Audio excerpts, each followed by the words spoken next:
Alright guys, doing more fantasy baseball content, and here I'm going to talk about some players that have had cold starts to the season and tell you if you should or should not be panicked about their cold starts. But first, I want to thank everyone for being back here again supporting the channel. We're getting closer to our goal of 5,000 subscribers by the end of April, so please, if you guys do like what you're watching and you're not subscribed, check down below the video and click that big black subscribe button. Otherwise, drop this video a like. Now let's get into it. A couple days ago, I asked you guys on Twitter which players having slow starts were you starting to panic about, and you guys gave me a lot of really good responses. So I picked out 20 of the players you guys mentioned, and we're going to figure out whether or not it is time to panic. And the first player is Juan Soto of the New York Mets. I'm just going to say right now, absolutely not. We are not even close to panicking about Juan Soto. I think the only reason some people are panicking a little bit is because a few New York sports media people needed to fill their week with some content. But it's really amazing how high some players like Soto can set their bar when having 800 OPS, more walks and strikeouts, and being on a 30 home run pace instills panic in certain folks. And of course, the big story, oh my gosh, he's not hitting in front of Aaron Judge anymore. Whatever is he going to do? Well, Juan Soto is actually seeing basically the same amount of pitches in the heart of the strike zone this year as he was last year. Of course, there's some added pressure of him having this new huge deal, the biggest deal in American sports history, but there's not even one minuscule iota reason to be concerned about Juan Soto. No panic whatsoever. He will be totally fine. Next up is Chris Sale, starting pitcher on the Braves. Now, honestly, guys, there might be some reasons to be panicking ever so slightly here. Sale's made 4 starts as of recording this video, and he's yet to record an out in the 6th inning. His velocity was down during his first couple starts, but it has bounced back, and that's totally fine. But his fastball is still getting absolutely smoked. Batters have a 500 average against it and a 770 slugging percentage.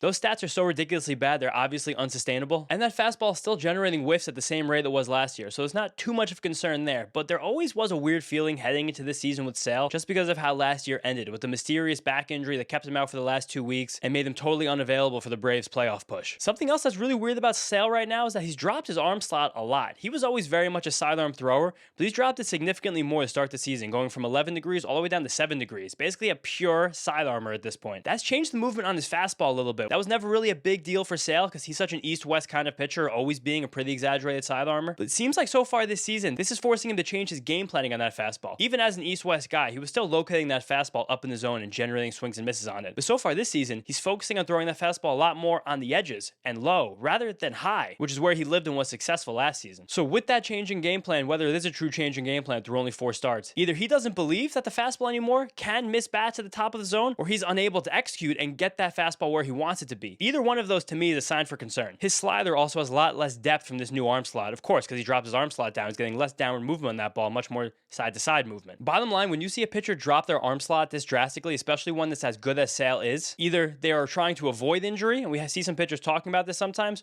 or they are injured and compensating. Either way, I'm starting to get a little bit panicked about Chris Sale. Next up, we have Yordan Alvarez, designated hitter in the Astros. And a guy like Yordan, we just can never be concerned with someone who's this talented and still in their prime. His bat speed's still elite. He's still hitting the ball incredibly hard. The one thing that he's doing a little bit off right now is that he's not swinging as often at pitches in the heart of the zone and expanding the strike zone a little bit more than he has in the past. And he is seeing slightly fewer fastballs, especially early in the count against him. But this is just a slow start. He's totally fine. No panic whatsoever. Next up is Julio Rodríguez, outfielder in the Mariners. And I think the biggest problem with Julio Rodríguez that after his sensational rookie season a few years ago, we all kind of anointed him into that top tier of players. Someone like Fernando Tatis Jr., who's going to be just an eternal superstar. When Julio is still really, really good, but he has obvious flaws that have stopped him from reaching that ceiling. Generally, he just swings and misses a lot at pitches in the strike zone, much more than most other elite players do. And he also chases a good bit. Those two things together are going to dampen his contact rate and stop him from reaching that superstar MVP caliber ceiling. Again, he's still amazing. Probably a good bet to go 30-30. He still attacks the right pitches in the strike zone, but he probably is capped until he can fix those approach issues at, I don't know, like a 750, 800, 830 OPS guy. But again, with 30-30, amazing player, multi-time all-star. There is truly no panic, but it's just not going to get to the level of Tatis, Witt, even a guy like Elly De La Cruz at this point. Next up is Trea Turner, shortstop in the Phillies. And there is some panic seeping into me right now with Turner, mostly because his power is non-existent. His average exit velocity and fly balls and line drives is in the bottom third of all players in the league. And he's just not hitting the ball as hard, as consistently as he has in the past. And there's even more concern on top of this because Turner was showing signs of some power decline heading into the season anyway. He hasn't hit the ball up with 112-mile-an-hour exit velocity in 3 years. His 3-year rolling OPS has dropped under 800, where the 3 years before that it was over 900. And his bat speed is way down so far in the early part of the season. When last year it was just a little bit below league average, and this year so far it's way below league average. He's swinging a slow bat. So truthfully, in terms of Trea Turner's power potential, there should be some legit panic here. I think he'll still wind up being fine. He'll still wind up being productive, but we have now officially lost the top end ceiling on Trea Turner that we've come accustomed accustomed to over the last 5 or 6 years. Now, next up is Corey Seager, shortstop on the Rangers, and there is absolutely no concern whatsoever for panic here. He's seeing a steadier diet of breaking balls than he ever has. He's swinging and missing a bit more pitches in the zone, mostly because there are more breaking balls there. But at the end of the day, it's just a timing problem. His bat speed's good. He's hitting the ball hard. He'll be totally fine. No panic on Corey Seager. Next up is Jacob deGrom, starting pitcher on the Rangers. And honestly, it's crazy to look at Jacob deGrom, who's made 4 starts so far this year,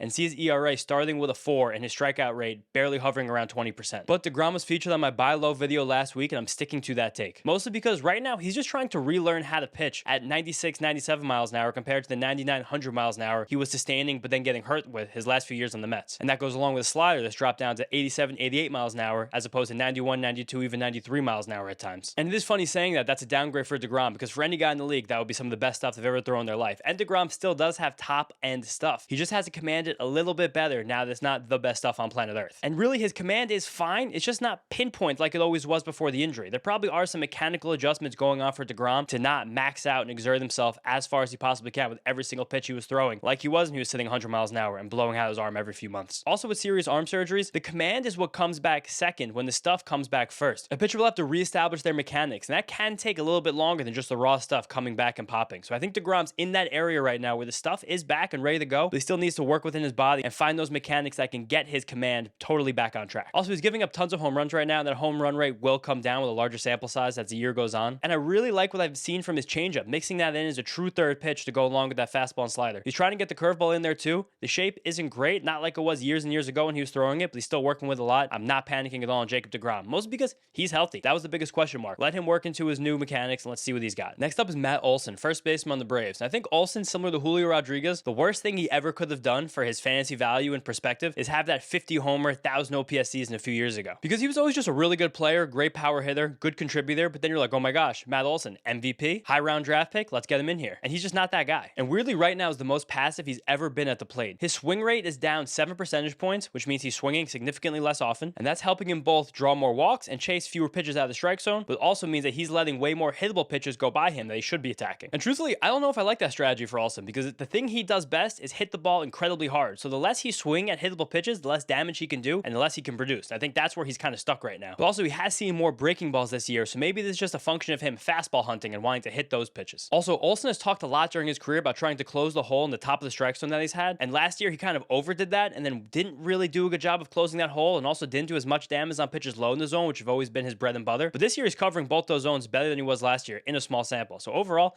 I'm not panicked about Olson, but again, I don't think 50 home run Matt Olson's ever walking through that door again. Next up is Aaron Nola, starting pitcher on the Phillies. And Nola every year kind of annoyingly does this thing in April where he's only throwing about 90 miles an hour, and it sometimes is inconsistent whether or not he's effective or not. Then he always pulls the nose up by May and June, is throwing his regular 92 again and being a very good pitcher, the one we've come to expect. That's exactly what's going on for Nola right now. His fastball sitting back at 90 miles an hour. That may not sound like a big difference between 90 and 92, but 90 is really on the razor's edge of where you can be to be an effective and functional major league pitcher, even with the great breaking balls, even with the great command that Nola has. So getting to 92 is always what elevates him. That's where he needs to stay. Kind of feels like one of these years, maybe that velocity doesn't bounce back, but I don't think that happens yet. I think that velocity does come back by the time we get a little bit warmer here. He's the guy he's always been. I'm not panicked about Aaron Nola yet. If the velocity's not back by Memorial Day, I'll be very panicked about Aaron Nola. But right now, no panic. Next up is Jordan Westburg, third baseman on the Orioles. And Westburg came into this year as a prime regression candidate because last year he had one of the highest slugging percentages in the league with 2 strikes, which you might be like, cool, wow, what an amazing 2-strike approach. But 2-strike approach usually doesn't come with a high slugging percentage, which means he's hitting for a lot of power with 2 strikes. That kind of just seemed like a situation where he was kind of getting a little bit fortunate, getting a lot of mistakes with 2 strikes and punishing them. He's also another guy in this list that is swinging less and chasing less, but then letting more hittable pitches go past him in the strike zone. He's also getting more pitches in the strike zone, so I feel like at some point he adjusts back and starts taking his hacks again. Also right now, which is weird for Westburg, is he's getting burned by fastballs, which was a pitch that he crushed last year. His batting average is under 100 against them, despite over a 50% hard hit rate. That's unsustainable and just tells me he's getting unlucky on his batted balls. Otherwise, he is walking more, he's striking out the same amount as last year, and he's swinging and missing less often. He also had a little injury at the end of spring training and didn't play the last 10 spring training games. So to me, right now, there's a timing thing and an unlucky thing for Westburg, and I think he's totally fine. Do not panic. Honestly, maybe buy low if someone else in your league is panicked about Jordan Westburg. Next up is Marcus Semien, second baseman on the Rangers. And And I've said it a few times in this channel so far this season, I think Semien is cooked. He's 34 years old, played the 644 of a possible 648 games over the last 4 years, and just looks a step slow right now. His bat speed's near the bottom of the league. He's swinging and missing more often than he ever has. It just looks bad for Semien. Another bad thing for Semien right now is that he's making a lot less contact on pitches that he chases. That's a good way for players who have good athleticism, a good hit tool, to kind of keep themselves in at bats and maybe just spoil a good pitch by a pitcher or get the bat hit on a pitch that you really don't deserve to and hit a single through the hole. Semien's made a career out of that. But when you start to lose that ability to make contact on pitches out of the zone, it's a telltale sign that your athleticism is waning. And I think that's where we're at with Semien, sadly. Like, maybe he pulls the nose up a little bit, but really what's the ceiling? Like a 700 OPS with 15 homers and 10 stolen bases? If you play in a deep enough league and that's valuable, hold on to Semien. But if you're in a 10-team league and that stat line doesn't sound good to you, get out from under this now. Totally panic about Semien. I think he's a comfortable drop in 10-team leagues. Next up is Christian Yelich, outfielder in the Brewers. And this whole Yelich situation is frustrating because last year, before the back injury that knocked him out for the season, he was playing at a near MVP level, where he led the league in on-base percentage, had the third highest batting average in the league, and was on pace for 25 homers, 40 stolen bases, and 100 apiece in runs and RBIs. That was prime Christian Yelich in the flesh. Then he had the really scary surgery to remove part of a damaged disc in his spine, and it seemed kind of terrifying. But he came back this year quicker than I think expected, got through his spring training, and was healthy on opening day. And the things I was most scared about with Yelich coming back this season are fine. Like, his power is awesome. He has the second furthest home run this season at 465 feet, bat speed that's in line with last season, a very good hard hit rate, and he's even stolen a few bases. Like, if I was concerned with power and athleticism with Christian Yelich, it would be those things. And those things look fine. The problem with him is timing. He's just swinging and missing a lot of pitches in the strike zone. But that's really okay. The swing decisions are still fine. Again, he's got the power speed. I'm not panicked about Christian Yelich at all. Next up on the list is Zac Gallen, starting pitcher on the Diamondbacks. And Gallen was a player I was kind of staying away from a bit during draft season, just because the last couple of seasons were a little wonky stuff-wise, and sadly my fears about him are coming to life. He was a bit up and down each of the last few seasons, but his final stat line always looked good, so there's still hope that Gallen becomes the same consistent guy he's been over the last few years. But as of right now, his fastball is losing some serious life. His velocity's down a hair, but I'm just chalking that up to being April, and that it will get back to the same spot it's been the last few years. But so far this season, he's lost a lot of the natural cut on that pitch that made it so good, because it has good life, it has good induced vertical break, and the velocity is fine. Again, it always sits around 93.5, 94. Right now it's more 92.5, 93. Small difference, probably gets there as he and the weather warms up, but he's losing that cut. That's the shape that made Gallen's fastball plus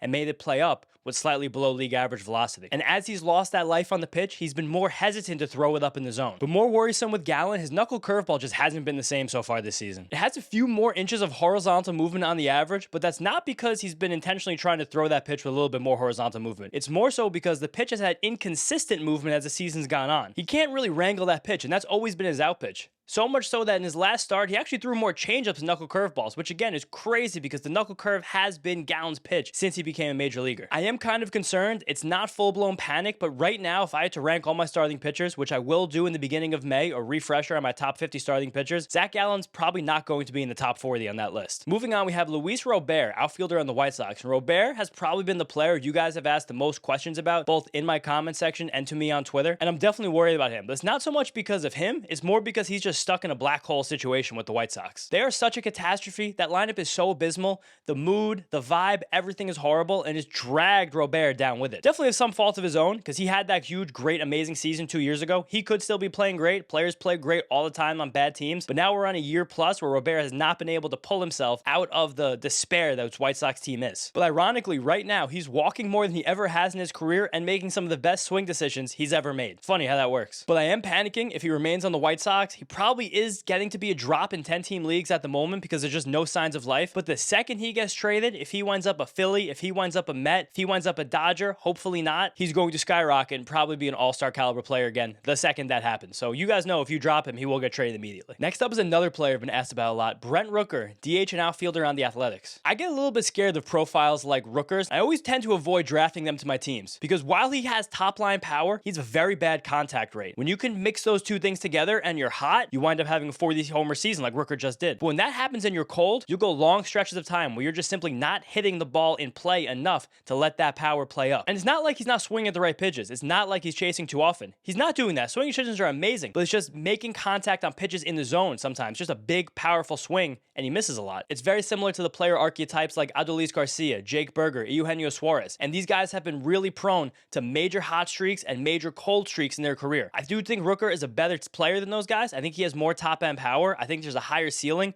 but again, That's the archetype, and that's why we're seeing a cold stretch to start this season. There's also a weird thing happening with Rooker that's just Sacramento Athletics specific right now, where they're playing in a minor league ballpark, so they don't really have a traditional major league clubhouse like every other team does, like Rooker did last year. With that, if you're playing DH and you're on a regular team in a regular ballpark, you're able to go to the cage, down in your tunnel, underneath your dugout, you're able to take some swings, stay warm in between innings. For him to do that in Sacramento, you have to leave the dugout and exit up the line. I'm sure he is doing that as much as he needs to, but it's just a weird little caveat for a major league player to deal with when this was part of their routine. And there are some worrisome signs just in his profile in general. He's been more aggressive on pitches in the strike zone, but it's not exactly the right pitches. He's swinging much more pitches on the edge of the strike zone, and when he hits those pitches, he can't hit them at hard because they're not as hittable pitches. That's making his hard hit rate come down a little bit. It's dragging down his quality of contact metrics. It's making his overall profile look a little bit worse, but I think that's just a factor of him actually being good now, pitchers fearing him a little bit more, not giving as many pitches a hit, just being in general more careful with Rooker. At the end, it's really just lots of little things with Rooker, but I think it winds up being a regular old cold spell. I'm not panicked about Rooker. I think the power still comes, but I don't really think it's going to be as good as last season. So while I'm not panicked, I don't think you're getting the 40 homer upside you probably drafted him for. Next up is Willson Contreras, first baseman, catcher eligible on the Cardinals, and overall, he just seems very discombobulated. He's letting hittable pitches go. He's chasing too many pitches out of the strike zone. He's swinging and missing more than he ever has in his career. It's just all around bad right now for him. But the bat speed's still elite, and that's what I'm banking on right now to not be panicked by Willson Contreras. I'm holding Willson Contreras. We're steaming ahead with Willson Contreras. Next, we have another pitcher. It's Carlos Rodón on the Yankees, and I'm weirdly encouraged about Rodón to start this season. His velocity is in line where he's been for the last few seasons in April, and his changeup actually looks good, which has always been a bit of an inconsistent pitch for him. And his slider remains nasty. It's been a little bit more inconsistent, movement-wise, command-wise, but it's still a nasty pitch, missing tons of bats. He just keeps having these starts where he looks really good and then kind of falls apart in the middle innings, whether it be walks or home runs, or sometimes a combination of both. Like, take his last start he made at home against the Giants. He retired 10 of the first 11 batters he faced with 4 strikeouts, then Jung-Hoo Lee hit a solo home run, then he had another 1-2-3 inning in the 5th, and then the wheels totally fell off in the 6th inning after an infield single, a walk, and a very cheap Jung-Hoo Lee Yankee Stadium home run that made this game 4-0. And then he walked another batter and got pulled from the game before he could have gotten out of that 6th inning. Just little tiny things kind of set him off and ruin good starts. But to me, it's so close to clicking right now, and I really think, seeing first of all he's healthy and he's throwing hard, I'm in on Rodón. I'm not panicking at all. In fact, I'm probably buying low. Next up is Willy Adames, shortstop in the Giants. Another player you guys have been asking me about a ton in the comment section. There's always going to be a bit of a transition tax when players sign big contracts and change teams. Big money and leadership means more pressure, it means more media you have to do, more responsibility, more people you have to answer to. It just really changes your flow and your routine of what you have to do to prepare yourself for the games. Also, just literally moving, in Adames' case, across the country, changing your home, changing your route to the ballpark. Everything is just different when you change teams like this, with the added responsibility and pressure of a big contract. It changes your rhythm, it changes your routine, and baseball is a rhythm and routine-based sport, so it's very hard to be as good as you always were, again,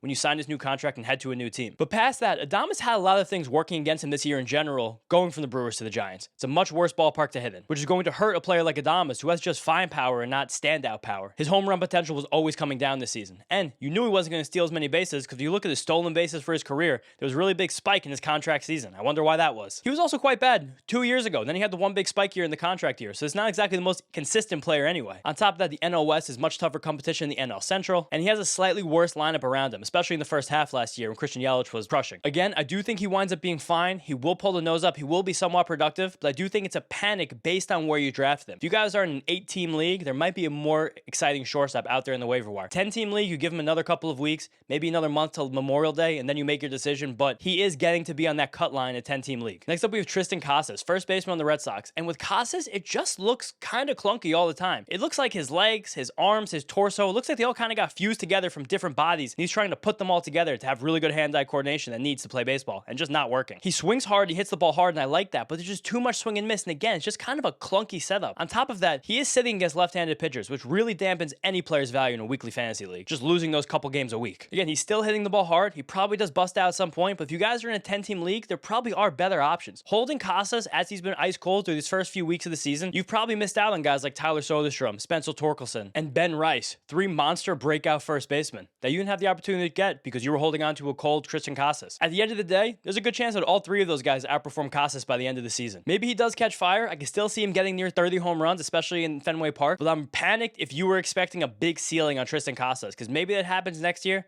but it still seems like there's a couple things he has to fix in his game to actually access that, if it's even in there. Now, last up on the big list is Dansby Swanson, shortstop on the Cubs. This really hurts because Swanson was one of my favorite value picks in drafts this year. I have him on tons of teams. But now we're going on about 700 plate appearances where he's been objectively a bad hitter. Since the beginning of the 2024 season, he barely has a 680 OPS. Not good at all. And there are some growing signs that he's a player that just might be losing it with age. Last year, he punished fastballs and was a disaster against sliders. So going into the season, it seems like he was cheating a bit for the slider because he has been better at hitting sliders this season. But now pitchers are throwing fastballs by him. And to me, it's a bit of a worrisome sign that he's not able to react to that fastball. A pitch in the past, he's always punished. He is still hitting that fastball hard when he hits him, but again, he's swinging and missing way too much for a plus hitter to be swinging and missing at fastballs. The rest of his stuff is still fine though. He's still making good swing decisions. His bat speed's still totally okay. He is hitting the ball hard when he hits it, but again, it's just more swing and miss than we're used to from Dansby Swanson. I still think he drags his way up to a 2020 season, maybe like an 18-20 season, something like that. But that might not be the most valuable outcome in some of your leagues. Again, similar to Adames, he's definitely on that fringe 10-team drop line. Like, do you really want a 720 OPS the rest of the season? If that moves your needle, 12, 14-team league, 15-team league, 16-team league, yeah, you're holding Dansby Swanson. He probably does bust out of this and get back to that spot. But if that stat line doesn't move your needle, he's worth a drop. You try to find the next stud in the waiver wire. Now I'm going to run through some players real quickly here. First off, it's pitchers who have had one really bad start, and I'm not worried about it at all because your ERA looks ugly from that one bad start. But again, ERA this early in the season really shouldn't scare us with pitchers because there's been so few starts that one blow up could ruin it. Just like a pitcher like Dylan Cease. Just like a pitcher like Bailey Ober. Not worried about these guys at all. Framber Valdez had 2 blow-ups. Really, overall, he's totally fine. Luis Castillo's another one. I'm not worried, but I'm starting to worry a little bit because we are seeing far fewer strikeouts from Castillo. He is a notorious slow starter, so stick with Luis Castillo. Same goes for Ryan Pepiot, who is missing a ton of bats, who's a big breakout pick this year. Got blown up in one start against the Red Sox, but we're holding Pepiot. We're not worried at all. Still like him a lot moving forward. And lastly, Gavin Williams, who truthfully has been horrible this year. But the one thing that's stopping him is he stopped throwing his cutter. That was a really good pitch in his repertoire that bridged his fastball, his curveball, and his sweeper. 3+ pitches. That fastball's not missing as many bats though, and I think him having another hard pitch for hitters on both sides of the plate to think about will tie the whole thing together. I wanted to mention Williams because he's been horrible. I'm still trying to trust him, but I understand if you guys are dropping him in 10-team league and starting to panic. Because I have a little bit of panic setting in if he doesn't throw that cutter. And then lastly, guys who are fully past panic, guys who I think you should just be dropping basically in any format right now. Dylan Cruz looks lost. It's very likely to get sent down to the minor leagues. Michael Toglia, swing and missing at everything. Swing looks long, just very bad right now. Christian Encarnacion Strand, the same thing. He's also starting not to play every day for the Reds, not worth a roster spot. Colt Keith looks totally out of the whack. He really only had like a month and a half that were good last year. Spencer Torkelson's fully taken the first base job from him. Tigers are going to get some players back soon. I don't know if Keith can hold on to a steady starting job. Tanner Houck, one of my favorite fades this season, looks terrible. Drop him anywhere if you still have him. Alec Boehm is worth a hold in deep leagues. I know he's going to pull it back up and wind up being a good compiler, but a 10 or 12 team league, what are you hanging on for? 10 home runs and 70 RBIs? Get him out of here. Then we have the old men, Charlie Morton and Justin Verlander. Stuff looks bad. Morton looks worse than Verlander. I wouldn't even consider rostering Morton anywhere besides like a 20-team league, but both of these guys not worth it in shallow leagues. Panic. Then Ceddanne Rafaela, who's losing playing time and just swinging at everything. There are still some fun counting stats. A deep rotisserie league, you're getting homers and steals. That makes it worth it. 10-12 team league. It's hard to roster Rafaela right now. Same goes for Lane Thomas. You were hoping for more stolen base upside, but he just doesn't look very good. Oft injured. Bad. Get him out of here. And lastly, Jordan Walker, who's still hitting the ball hard, still has the elite bat speed, still keeping his head above water, but it's hard to just really bank on these physical tools in a shallow league. I'm still holding him in deeper leagues. I still love Jordan Walker. Still a breakout pick for me. Still someone I'm hoping puts it all together, but it's just not clicking. It's not clicking yet, and you can't really wait on these guys in a shallow league. But all right, guys, thank you so much. That's the Panic Meter episode. Let me know if you guys like this concept. Maybe it's something I'd like to bring back every month, couple weeks or so. You guys are going to get another waiver wire video early next week. And again, thank you so much for being here. If you're still watching and not subscribed, please go down there, click that big black subscribe button, drop the video a like. Thank you guys all so much, and I'll see you next time.